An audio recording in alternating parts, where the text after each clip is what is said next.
Now this is a little more complicated than our last video in this series for Minecraft server as a dedicated server. But first thing we want to do is to get Minecraft started on your machine. Now this is also so let's go to the link in the description, which gives us our Bedrock server, and we're going to download that. It is going to download to our downloads. Here, I usually cut it. I left it there for this video.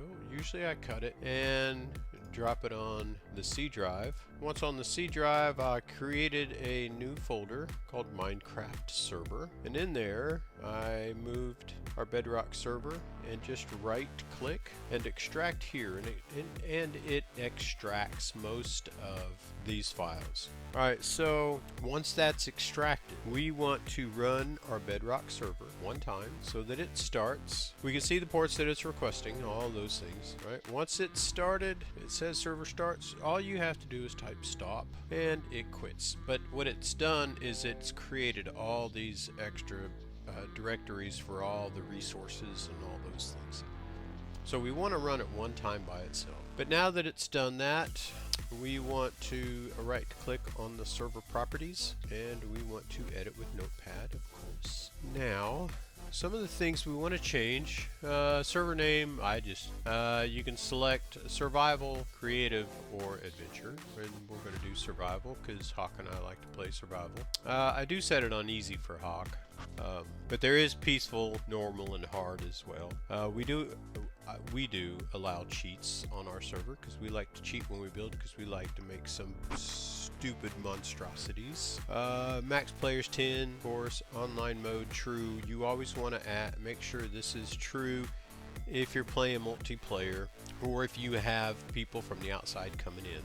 Whitelist, I don't bother whitelisting. I'll have a couple of friends besides Hawk on here, but I don't worry about whitelisting. I am leaving the server ports default. If you have somebody coming in from outside, you will have to add this to your port forwarding. If you don't know how to do that, please refer back to my 𝐋𝐢𝐬𝐬 Exile server, or Left 4 Dead, or the 7 Days to Die videos. Those server setups all have very detailed port forwarding in them. Alright, so I've commented out our IPv6 port because we don't use IPv6, but you can leave its default open on there, so it's not real relevant if you don't use IPv6.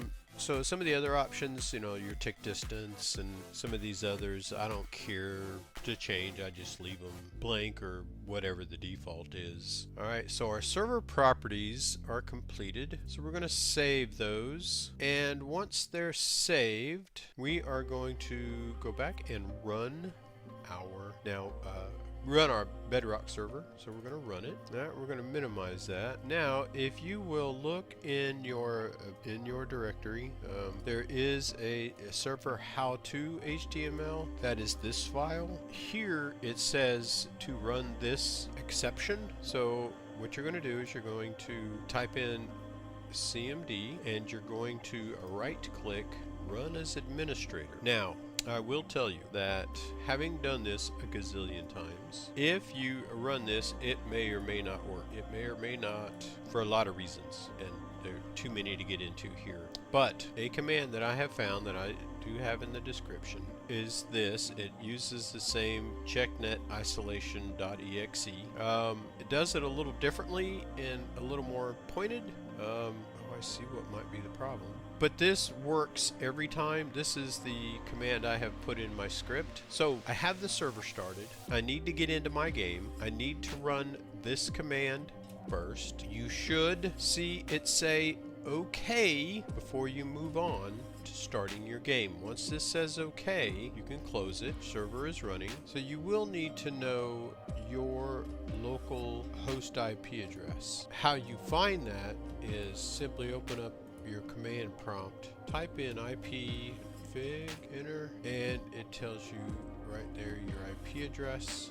Others on your land do need to know what your IP address is. Now, just like with a standalone dedicated server, you will want to give anyone who wants to join your machine outside your network from the internet. You're going to need to go to what's my IP address to know your external IP address. I'll put this link in the description.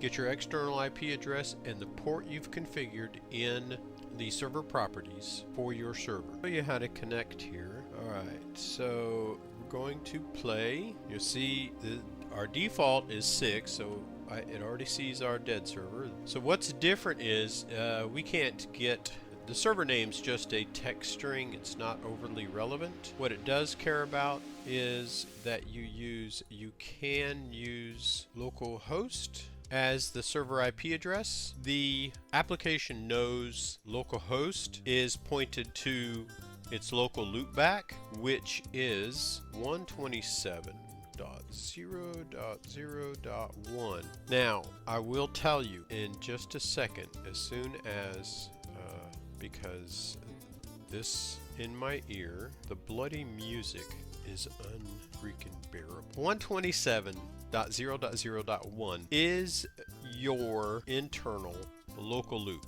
So basically that is the address everything in your PC uses to see your network card or to look back at itself without actually going out to the internet. So the other thing is, but what I found is that using a local host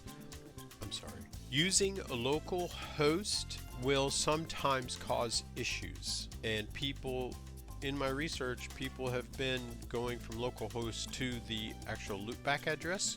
It helps the PC define if you've had something screw up, a virus or something that might have changed some internal Windows settings that might be pointing in the wrong direction. There could be a plethora of things. It's more direct to just tell it to look at the loopback.